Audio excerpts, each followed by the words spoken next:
Question અહીંયા આપણે જોવા જઈએ તો ઉપર સમાન નંબર છે, બધા ઇક્વલ નંબર છે. તો અહીંયા 3 3 3, અહીંયા 5 5 5, અહીંયા 7 7 7 અને ભાગ્યા કેટલા છે 37. જ્યારે આ ટાઈપના ક્વેશ્ચન આવે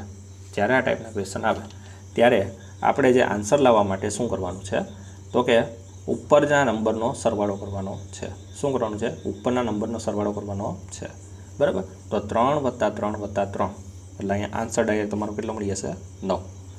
સેમ વસ્તુ અહીંયા આપણે કરીએ 5 + 5 + 5 એટલે કેટલા થશે? 15.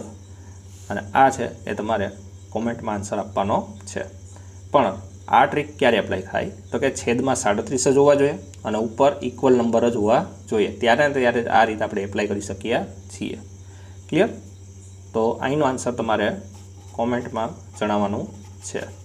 ક્લિયર?